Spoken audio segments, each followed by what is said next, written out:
way back at the beginning. That was our first single ever. I was mistaken when I interpreted her words to say, I had just come over here to London for the first time, spent a month terrified making a record that I didn't think anyone was going to ever hear. And here we are 20 years later. It's pretty fucking amazing. Back in that time when I was trying to figure out what Nine Inch Nails was going to be about, there was someone that was vitally important to me, huge inspiration, and it is with great pleasure and honor I present to you Gary Newman. She never made the comment that was attributed to her, and to have that acknowledged in open court, that's all we wanted. We just want a little bit of honesty in the process, and we took some big strides getting there today. She's going to get her phones back eventually. I mean, they're being illegally held, we believe. A legal battle we've been covering for more than 2 years has come to an end. Kind of. Judge Michael Doolin determined law enforcement no longer has a legal basis to keep them, but the ruling includes a catch. Judge Doolin is allowing the Norfolk DA's office to maintain possession of the phones while a special prosecutor appeals his ruling. State police seized the iPhones in 2024 while investigating Reed for witness intimidation. Reed demanded them back after she was found not guilty of John O'Keefe's murder last June.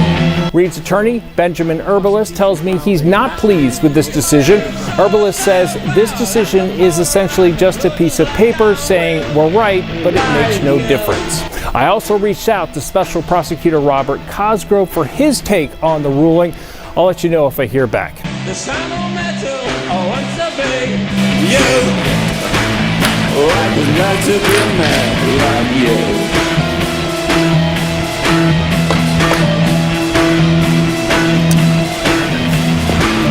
Put me here and turn me on. Oh, everything is moving.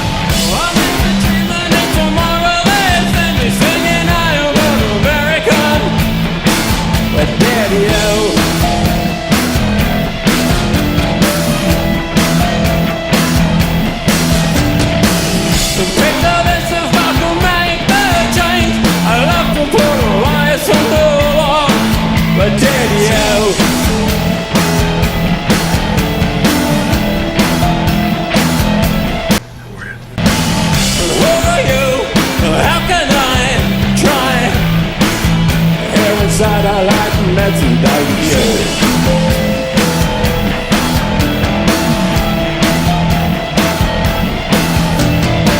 All I know is no one dies. I'm still confusing my red name.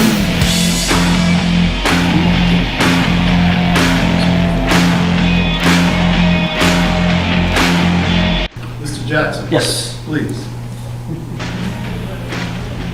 Yes, sir. Hi, Chief. Hi, Chief.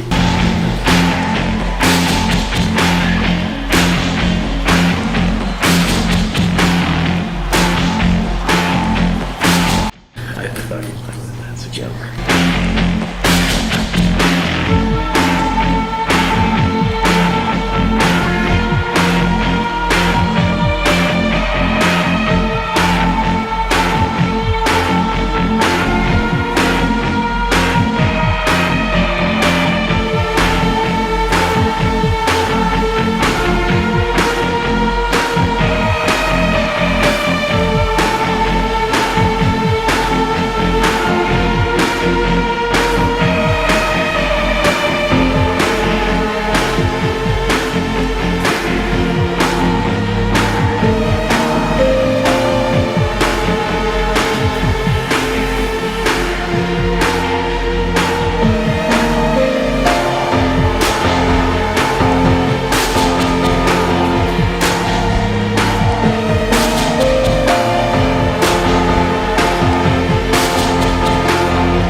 just texted her.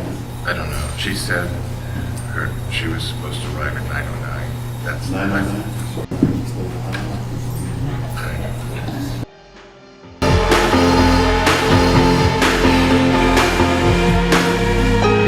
She's nice. Yeah.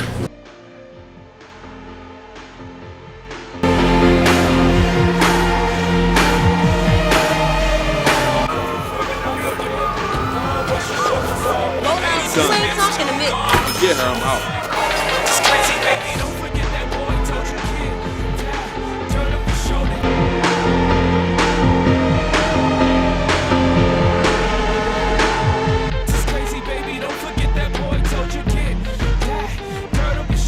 For John O'Keefe's family apologized to Karen Reed in court, and WBZ's Christina Rex shows us why. What started as explosive court filings ended as a concession in court Friday in the heated wrongful death lawsuit between the family of John O'Keefe and Karen Reed. We have agreed that we will continue to work in good faith. So what happened here?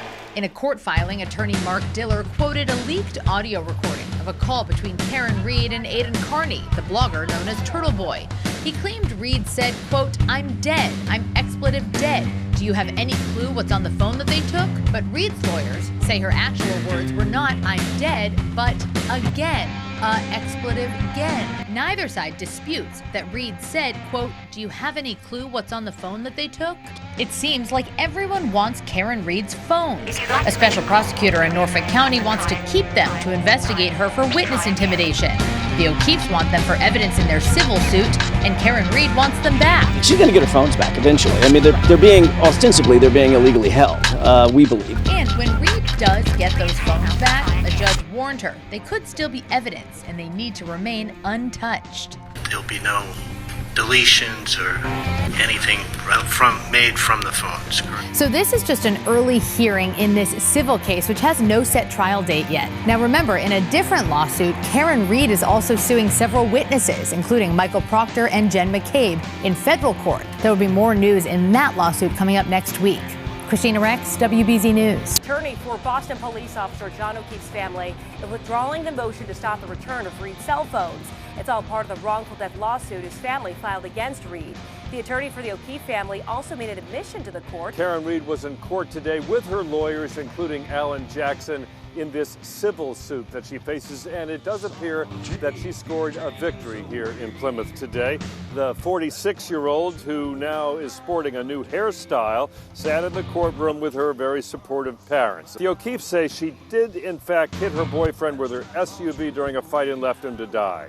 The hearing was about O'Keefe's lawyers gaining access to cell phones now in the custody of the Norfolk County District Attorney's Office. Reed is apparently under investigation for possible witness tampering. At issue, communications between Reed and Aidan Kearney, the blogger known as Turtle Boy.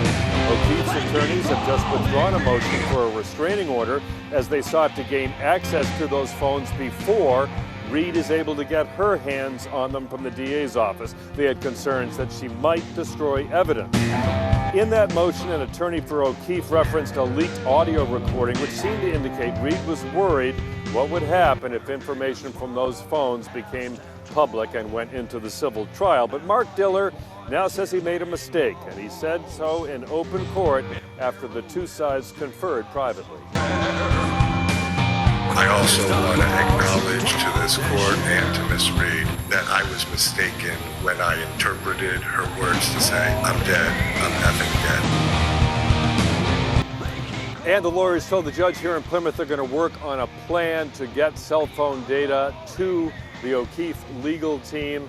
They said that the phones will be in custody of Karen Reed and her lawyers, but they'll work out a plan, and they promise not to delete anything from the phone.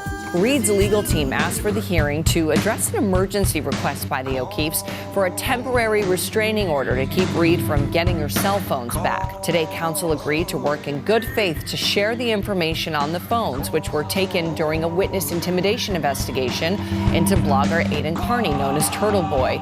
Counsel for the O'Keefe family also apologized to Reed for misquoting her in his court filing about the possibility of information on the phones being released. I also want to acknowledge to this court and to Miss Reed that I was mistaken when I interpreted her words to say, I'm dead, I'm effing dead. She never made the comment that was attributed to her, and to have that acknowledged in open court, that's all we wanted. We just want a little bit of honesty in the process, and we took some big strides getting there today. Jackson also said that he's confident Reed will get her phones back once the appeals process is complete. All right, y'all, thank you so much for joining. Lord bless you. Maybe I'm not blessing you, but God bless you and be with you, keep you, make his face to shine upon you. And may you remember that your hope is not in this world, right? You bring the hope to the world. The world does not bring the hope to you.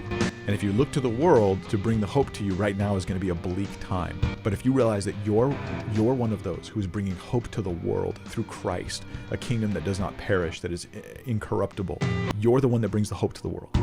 Then you will realize that the darker it is, the more you have a sense of urgency to shine, and to make sure that your kingdom that you belong to is the kingdom of Christ.